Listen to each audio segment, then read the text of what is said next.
But for that, first, good glucose is what makes the pancreas produce insulin. So without insulin, you are not going to be able to use those glucose because that's a door opener for the cell. Cell has cell membrane, right? The covering of the cell. And the cell membrane, for it to take the glucose, it has to have an insulin molecule on it to open the door and take the glucose and the oxygen from the bloodstream so that it can use it towards, converting it to a function or energy. So if there is no good glucose, there is no insulin. That means the cells cannot work. Cell has four things. One is intelligence on how to function, what to do. If it forgets that, it's not going to do its function. So your hair cells have a certain function, your eye cells have a certain function, your liver cells have a different function. And this intelligence is what actually teaches them on what to do depending on where they are. And if this is ruined, that's actually part of the disease. In cancer, that's what happens actually. In cancer, if you see the cell loses its intelligence or it's mutated in a way that it actually forgets what it's supposed to do. It has to replicate in a manner, but it replicates too much, and that becomes cancer. So that's just an example. Okay. The second thing that will happen to a cell is if there's a problem in the uptake of nutrients. So the cell membrane forgets how to open or it forgets what to take inside from the bloodstream. So as I told you, depending on where the cell is, it's going to need other nutrients other than glucose. If it's like, let's say, bones, okay, it's going to need calcium, it's going to need phosphate, it's going to need magnesium. These are the other nutrients that are needed for the functioning, optimal functioning of the bone. So every area is going to change, nutrients are going to change, but the basic is glucose. So once we understand that, if there is a problem in the uptake of these nutrients, if the cell doesn't know how to do it, there's going to be a problem. Third would be deficiency of nutrients or depletion of nutrients completely. If there is no nutrients, naturally the cells can function, right? How can they work without having the nutrients? The fourth would be if there is an adulteration of those nutrients, that is, the nutrients are not good quality. You do have the nutrients. For example, if you have bad glucose more in your blood than good glucose, that's an adulteration. That means your cells cannot function with a bad ingredient. So if I give you a recipe, that's intelligence. Okay, that's how you actually cook. That's what you cook with. That's your intelligence. What if I don't give you if I don't give you any ingredients and tell you to cook with a recipe? Is that possible? No, right? And if I give you ingredients, but I don't give you, completely all of the things that you need to make certain dish, then you can't make it right. The third thing would be if I gave you, if I gave you unadulterated ones. Let's say if you're going to make mashed potatoes, and I give you rotten potatoes, is the, dish going to come out well? No. That's exactly what happens to our cell. All these things are called diseased state of the cell. So if these things are happening in a cellular level, then if it happens to one cell, no problem. We usually don't even realize that because our body is capable of actually renewing itself. So it renews the cell and we are going on without any problem. But if this happens on a major level, if this happens to billions of cells, then probably our organ is going to get affected. And the organ, how it gets affected, which organ does your body choose to get affected, depends on your your heredity, your genes. So let's say that your genes are telling, from your father or your mother, your pancreas is weak, probably you're going to have diabetes. Or if you have, probably a high history of cancer, then probably you're going to have that. But it all means that at a cellular level, it's the same thing. The problem is the same. It just is going to come out as different things. And we think these symptoms and signs and diseases are different, and they have to be treated differently. But the treatment has to be at a cellular level. If the balance is done there, then everything else will turn out to be perfect. And as I told you, this one cell getting affected doesn't mean that you probably have only problem in that organ, but it's actually going to change in every other cell too. Just that you saw the symptoms in the first place and you started treating it right away, of course. So what happens, with conventional treatment, right? We all say side effects, but there is nothing called side effects. When we eat anything, our body takes it up and sends it to all the cells. So when all the cells take up the drug, in the areas where there is a problem, it actually gets suppressed or it gets managed for that time. Where there is no problem, then the cells actually take up those drugs, they have a problem. That's what is side effects. But it's actually not a side effect, it's an effect. Everything. But considering the cause of treatment of the cause rather than the effect of the cause, will have the same thing. Maybe we should pause.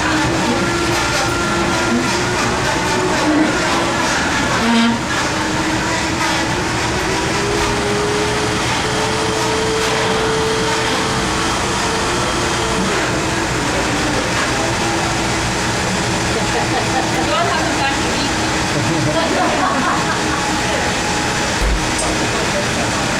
I'll order something.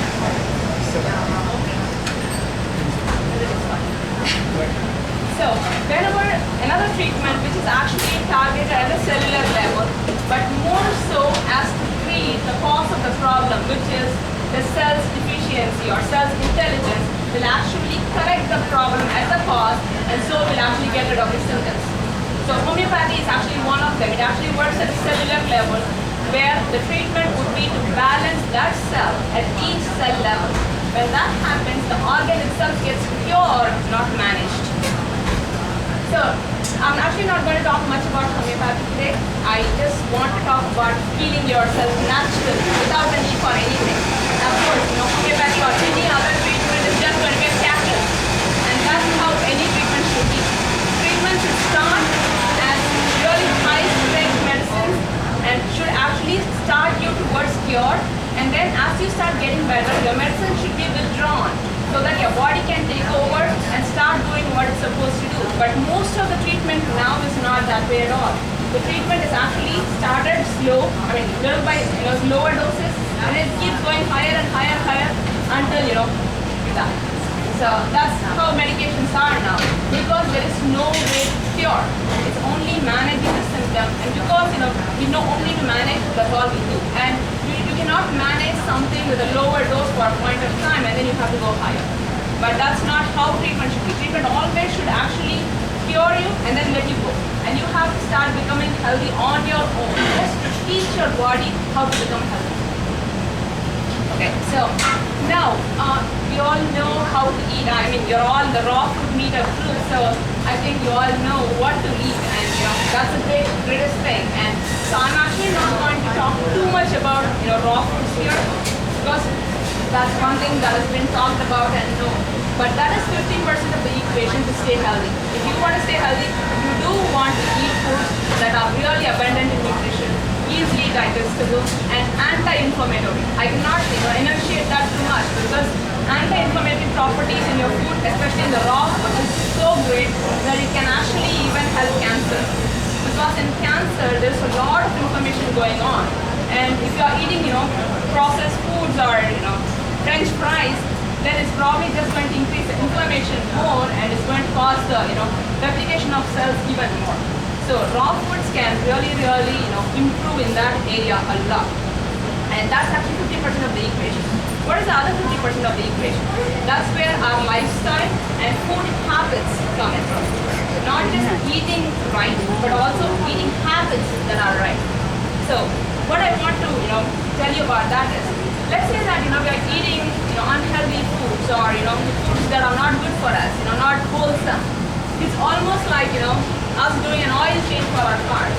Let's say that we change our oils and we don't take the oil out. We just keep putting in new oil more and more, but there's going to be sludge in there, right? And of course we don't see anything right away.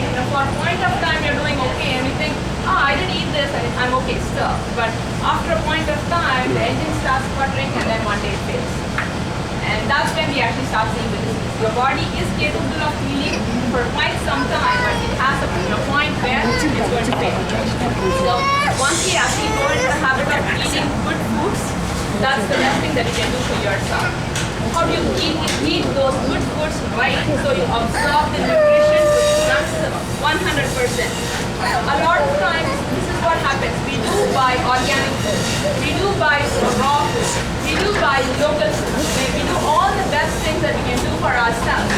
But let's say that we don't eat it right, then we are actually not going to absorb 100% of the nutrition. Which means it's almost like throwing that food in a trash, right? We spent all that money and energy to digest that food. And you do want to absorb 100% of all that you ate. And that's actually what I'm going to talk about more today. So the first thing I actually asked you, right? How many of you watch TV while eating? And alright, so that's because the answer is for that. When you watch TV while you're eating, you are not eating consciously. And that will actually lead to the last question, how many of you remember what you ate for lunch?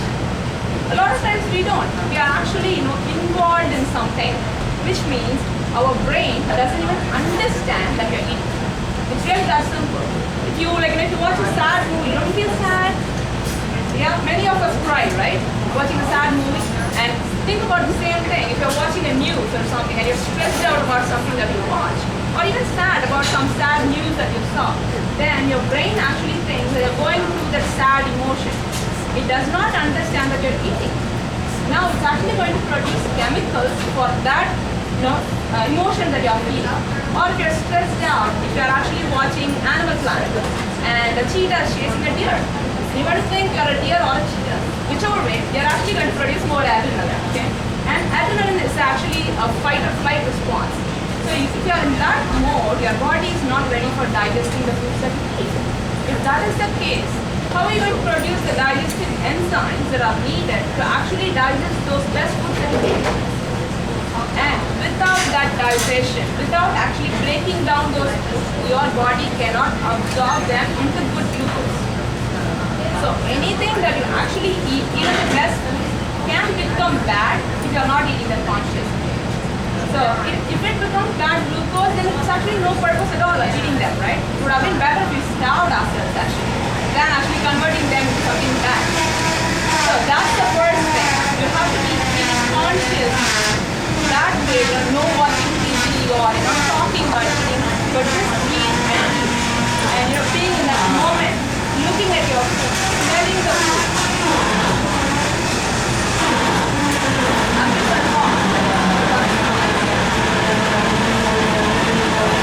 Can you listen to good music when you're eating? I'm sorry? Can you listen to soothing music when you're eating without so much block? As long as it's just music, I think it's okay. But if you're actually, really into it, if you're going to be singing and all that, I don't think that's going to be a good thing. Really? Yes. Makes a difference on the uptake of it. Yes. I mean, actually, you should really look at your food. That, looking at your food makes you salivate. Smelling your food makes you salivate. And then it makes you actually produce more acid. And also when you look at the food and taste your food, the taste is actually connected. Each taste bud, we have taste buds, right? And that's not for the pleasure of it at all. There is actually more purpose to it than that. Each taste bud is actually connected to a particular organ and particular enzyme. For example, sour would be actually connected to your gallbladder and liver.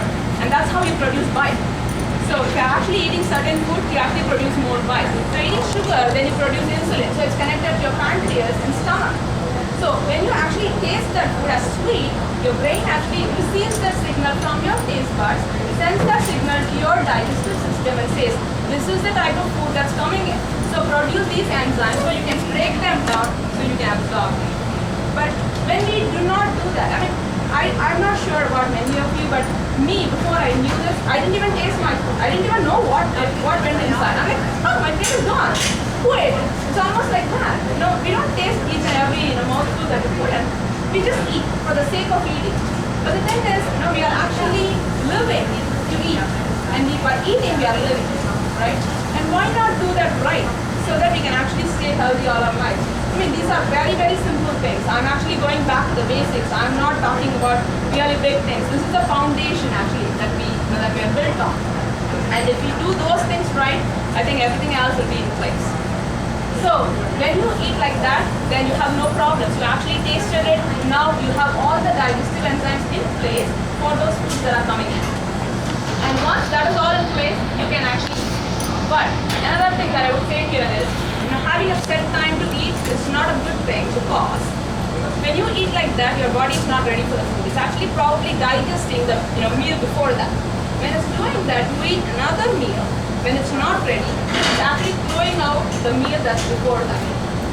See, this is how your body works. When you put something inside, when something comes into your stomach, you start having peristaltic movement. Okay?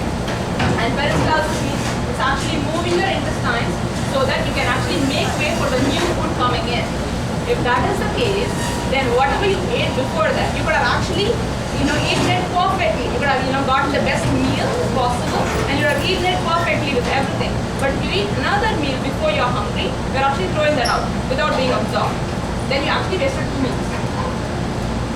So that's why and also when you're not hungry, you're also not producing these enzymes to the optimal level to digest them. So that's why you have to eat only when you're hungry. Because see, the way we look at food, I think, has to change a little bit. The way we look at food is as a want. We love to eat, right? But actually food is a need. It's a hunger, is a need, actually. It's not a want. We have converted into a want somehow, I don't know why. But it's actually a need. It's only to make us live. Everything else after that's a luxury. We think that we deserve having a chocolate or I'm not saying that all those things are bad. You can actually have sweets, but what sweets are is actually a thing. Cravings that we have is actually not for things. That is not for sugar, not for chocolates, not for peanuts. What we crave for is taste. We crave for sweet.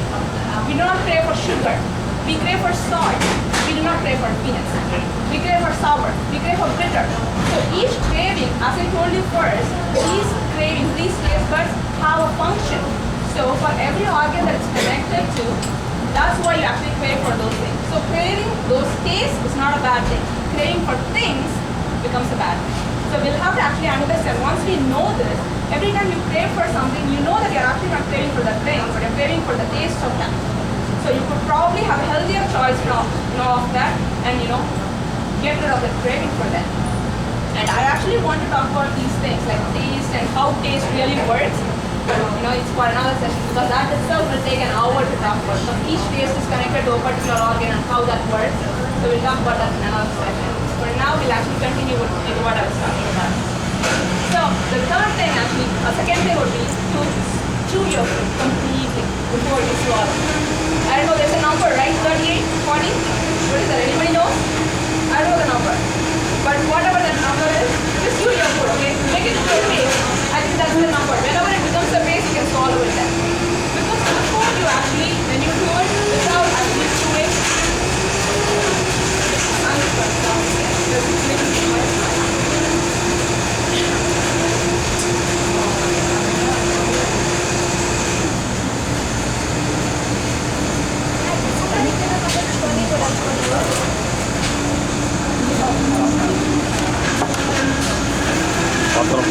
I hope you keep going until I get my water.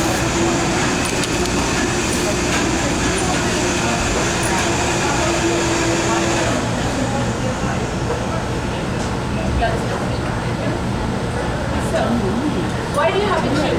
Why can't we swallow it and digest it? Yes. Saliva breaks down to some extent in the mastication, so it breaks down. I think. And yes. Then you don't chew actually small intestine.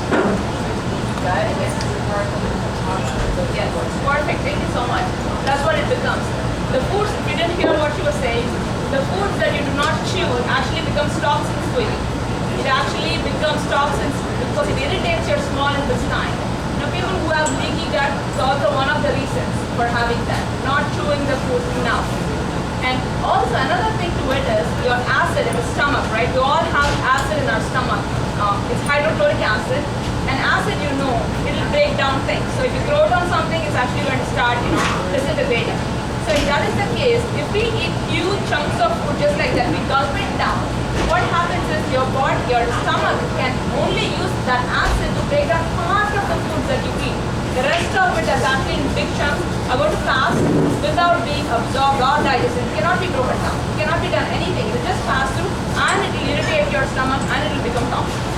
So that's the reason I told you first that we eat all these best foods, but if you don't eat it right, it's not going to give you the best benefit out of that. The next thing would be actually, you have to stop eating when you burp the first time. How many of you have noticed that you burp every single day, every single meal? Every single meal. Okay.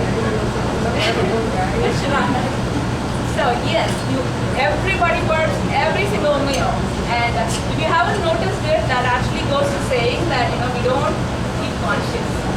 Again. So we all burp. Burping is just that, it's escaping of air whenever your, stomach has two doors almost. One door between the esophagus and the stomach, and the other door is between the the stomach and the duodenum. That's the first part of the small intestine. So whenever the, doors open and the other part of it is empty, the air is going to escape. Okay.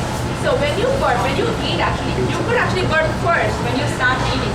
That is because your stomach is probably empty. So when you're actually hungry, really hungry, and you have starved yourself, when you start eating, you'll burp. But that's not the burp I'm talking about here. I'm really talking about the burp that eats after a certain amount of food, you'll burp actually. That's because once your stomach gets filled up, your stomach is only the size of this. Everybody knows that, right? It's only the size of your fist. So once you eat the food that's finished, that's actually filling up the space, it's actually going to empty your stomach. It's not going to stay there. It'll break down and then it'll pass through. So once it passes, it opens the other door between the stomach and the small intestine. And when that does, you actually burp. And that means whatever the acid that was in your stomach, along with the food that it was working on, is actually going to pass through. So now, anything that you eat, the door closes again. So anything that you eat now, the stomach has no acid anymore. And how do you think that it's going to break it down? Right? If the acid doesn't work on your food, no other enzymes will work on it. So that's it. The first thing, if it doesn't work right, the next thing will not work right either. So it's almost like a waste of food to even eat that food anymore, and waste of energy. So when you burp the first time, that's when you're full. And if you actually practice this, when you actually do this in practice, you will see that you're actually full. It's not something that I'm just making it up. It's not something that you think so. I mean, many people have to say this. Oh, I might have to think in my mind that I'm full, so that I'll stop eating before. I mean, many of the diets is like that, right? You eat small quantities, and you think that you're full, that way you actually feel full. No. Here, when you really practice this, you will understand that you're full at that time. You don't need to eat more. And many a times, obesity or even overweight is because of overeating on a regular basis. See, we think that, this is the amount of food that I should eat on a regular basis every day. But how can that be food, right? Our needs changes every single day. Every single year. I mean, today you might have worked out 2 hours, you might have hiked for 3 hours. And yesterday you might not have done anything, you might just have been sitting on the couch and watching TV.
Yeah, I'll come to it. Okay, we'll come to it. Yes. Did you say supplements are best ingested after you eat? Yes. Because the acid is gone. Once the acid is gone, it's not going to break it down. Because many of the things like, green powders and things like that, they are really raw. And, when they are raw, some of them actually needs to be taken just like that because they are already processed to be absorbed straight away. If they are not, if they are like herbs, if they're not in herbal form, it's not a problem. You can eat them when you're hungry, it's broken down. So they need to be broken down. If it's already broken down for you to be absorbed right away, that's when you have to actually take them out. And there's a difference there. If it's in its whole form, then you want them to be broken down before they are absorbed. Yes. I thought hydrochloric acid is basically breaking down meat protein. No, hydrochloric acid is what you have in your stomach. And that breaks down everything that you eat first. Yes. And then you have other enzymes. Depending on what you're eating, other enzymes are going to work on it. But not just for meat. So you should quit eating after the first burp? Yes. Well, how soon can you come back and take another mouthful? No, it usually is not that early, you know. When you, as you told me first, right, that when I take the first mouthful, I start actually burping. That's actually because you're hungry for a long time. That's probably. I just take one of these mouthfuls and then I get perfectly good. So I quit. Okay, so I got extra food on my plate. Should I wrap it up? Come back to it a half hour later? You should actually an hour start later? taking small amounts of food first, so that you don't have to wrap anything else later. And the next time you eat is only when you get hungry again, not before that. Okay, now, so how soon does it take for that hydrochloric acid to kind of build back up to normal level? Only when you're hungry, it's built up to the optimal rate. So that's when you actually feel hungry. See, it's usually felt in the stomach, right? Because of the acid. It's not felt anywhere else. Because all the other enzymes are not as acidic as hydrochloric acid is. The pang is felt in your stomach just because of that. So when it's at optimal, you start feeling hungry. How about if you're drinking a pH water? Like somebody's paying, I got a pH water machine. If I'm not eating, I try to do the 9.5. If I'm eating, then I lower it down. But I think optimum is 7, right? If you're actually eating raw food, you don't need to pH water at all. Okay. Because anything raw is very alkaline. It's not acidic at all. Even lemon, even lime, even though they are called acidic foods, when they go into your body, they become alkaline. So, What I'm talking about. Alkaline water is what I'm talking yeah. about. Yeah, that's what I'm saying. If you're eating raw foods, you don't need alkaline water because your body is going to be at an alkaline position. You don't That's a need good thing, though. Yeah. What is the kind of a combination of raw and meat? You can do alkaline water then. What level would be optimum? Like 7.5 is optimal. 7.5 to 8.5 is optimal. But actually, even if you drink alkaline water, it might not actually be alkaline all the time. Right. It's still going to be acidic, sometimes going alkaline again. So it depends. But keeping it between 7.5 and 8.5 would be good. closer to 8.5. So going back to that, what we're talking about. I lost my train of thought. Sorry, burping. Yes, thank you. So yeah, when you burp, that's when you're full. So if you stop eating, then you're actually full. Okay. And I think overweight and obesity that we see more is because we think that we need enough, this much amount of quantity of food. But how do we know in our brains that this is how much we need? How do we know that? We have no idea, right? Because we have eaten this much amount of food yesterday, we think that's how much we should eat today. Or let's say that our children, right? Our parents probably fed us some amounts, and we think, okay, this is what I have to eat, and then we keep increasing it because we are becoming adults.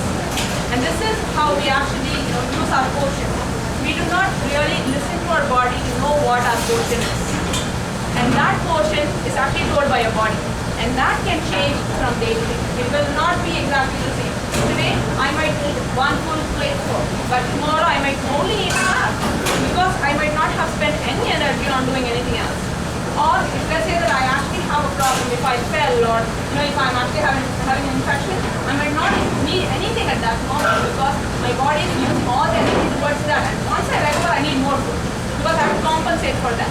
So when this need changes every single day and it's different for each and every person, so there is no set limit to how much you have to eat. And it's going to change for everybody. That's why I think many diets don't work. Because diets actually, they give you a pre-portioned food, right? And tell you this is how much you need to eat. How can anybody know other than you? I mean, I do not know how much I need to eat today, next week, tomorrow. How can I tell you this is how much you need to eat? And I think this is, and also, your needs are completely different, right? If you are one of the persons who are actually lifting weights, your needs might be different from another person who is not doing anything. And I think this is how individualization should be, not by the doctor, but by ourselves. We should be our own doctors, yes. Okay, so I'm kind of curious now if we're only supposed to eat until until we're full. Okay, what happens is like I wake up this morning and I'm hungry, so I eat my breakfast. So I know that I'm going to go, let's say, for a walk, bike ride. Sorry? So I'm going to go for like a walk, bike ride, or some kind of a strenuous hike or something there. And I know that it's going to be a long time before I get that. Should I pump it up a little bit? You should probably carry an apple or something with you. But you can only carry so much. Yeah, you can just take something with you, that you can actually eat after that. Otherwise, if you really think that you cannot take something with you, then you probably can eat a little bit more, but not on a regular basis. Yeah. So, with that, the first thing, as I told you. So just listen to your body. That's all I'm actually trying to tell you. Just listen to your hunger, listen to your thirst, listen to your need to eat how much ever it needs. Not more than that. And if we can actually do that on a regular basis, I can tell you we can get rid of obesity and overeating, forever. Because a lot of times it's also emotional eating, for many women too.